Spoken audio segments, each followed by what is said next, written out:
Hi, my name is Lizzie Casciola, and I'm a research scientist here at HERC, the Houston Education Research Consortium, a research practice partnership between Rice University and 11 public school districts in and around the Houston area.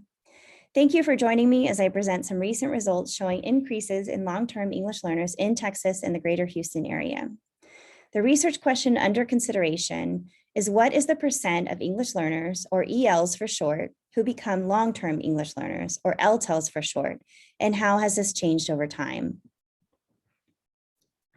In this study, we define a long-term English learner as an EL student who remains EL and does not reclassify as English proficient after 5 years in school. To give you some background on why we are studying this, reclassification as English proficient is a critical milestone for EL students because until they reclassify, they do not have access to their school's full range of educational programs, such as advanced coursework.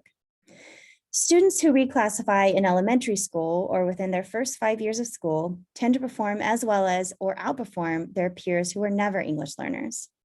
However, students who take longer to reclassify, or LTELs, are at risk for lower grades and lower scores on assessments. They're at higher risk of dropping out, and they're much less likely to attend college. In this study, we followed 15 cohorts of EL students who began first grade between the 2000-2001 school year and the 2014-2015 school year, and we determined their EL status after 5 years in school. So for example, first grade English learners in 2014-2015 were followed for 5 years, and their LTEL status was determined if they were still EL in the 2019-2020 school year. We then compared the percent of ELs who became LTELs in the last 2 decades across the state of Texas. This graph shows the percent of English learners who became LTELs in the entire state of Texas. The horizontal axis is showing you the school year that these English learners began first grade.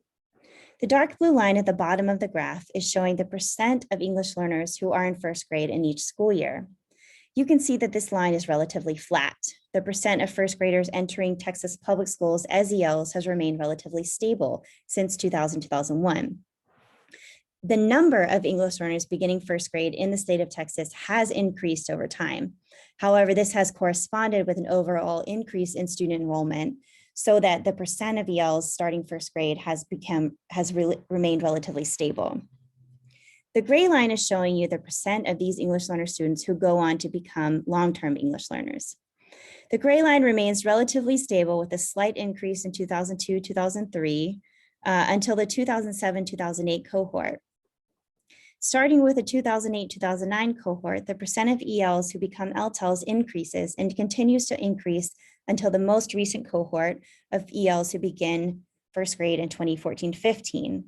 For these ELs who begin first grade in 2014-2015, 67% of them became LTELs. So in other words, the percent of ELs who became LTELs has almost doubled in the state of Texas. This graph is showing you the percent of ELs who became LTELs in the greater Houston area. This includes all 27 school districts in the greater Houston area. Similar to the state, the blue line, which represents the percent of ELs starting first grade, has remained relatively stable over time. The gray line, which shows the percent of these English learners who go on to become LTELs, increased slightly with the 2002-2003 cohort, and then remained relatively stable until after the 2008-2009 cohort, at which point it starts to slowly increase. And in the final cohort of ELs who began first grade in 2014-2015, 55% of them became LTELs. This percentage is lower than 67%, which was the state average. However, it still means that more than half of ELs who began first grade in the Houston area in 2014-2015 went on to become LTELs. In this graph, we are showing the percent of ELs who become LTELs over time across the 5 major metropolitan areas in Texas, as well as the districts outside of these metropolitan areas, which we are calling non-urban areas. In addition, the dotted line shows the state average. The green line represents the greater Houston area, such as in the graph previously. And you can see that starting with the 2009-2010 cohort, the Houston area, the percent of ELs who go on to become LTELs is lower than the rest of the state, while still increasing. The yellow line is showing the non-urban school districts, And you can see that this line follows a similar pattern as the state of Texas, with just under 70% of ELs who started first grade in 2014, 2015 becoming LTELs. The light blue line shows the El Paso area, which shows a slightly different pattern than the rest of Texas.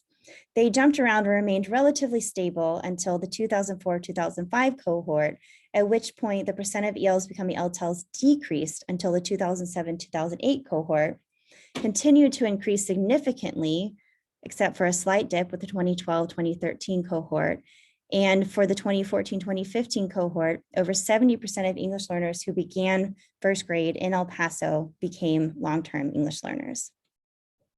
The orange, the gray, and the dark blue line represent the Dallas-Fort Worth, the Austin, and the San Antonio areas.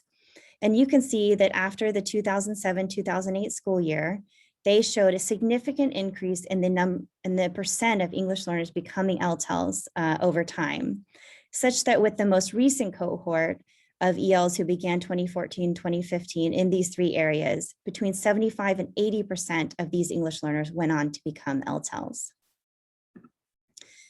So to summarize, since the 2000-2001 school year, the percent of ELs becoming LTELs has increased by almost 60% in the greater Houston area and 90% in the state of Texas. This increase tended to occur with ELs who began first grade in 2008-2009 and who went on to become LTELs in the 2013-2014 school year. And for ELs who began first grade in 2014-2015 and went on to become LTELs in 2019-2020, 67% of them became LTELs in the state of Texas, and 55% became LTELs in the greater Houston area. So in other words, 2/3 of English learners who begin school in Texas become LTELs, and more than half of English learners who begin school in Houston area public schools go on to become LTELs. The implications of these findings are that English learners who begin school in Texas public schools are more likely to become long-term English learners than not. And this is putting them at increased risk for negative educational outcomes. In addition, all of the data that we presented to you is before the COVID-19 pandemic. And undoubtedly, the COVID-19 pandemic will affect reclassification for English learners and will continue these concerning trends.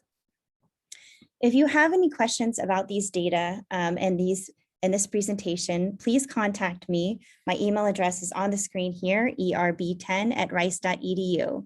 Again, my name is Lizzie Casciola, and I greatly appreciate you listening today. Thank you.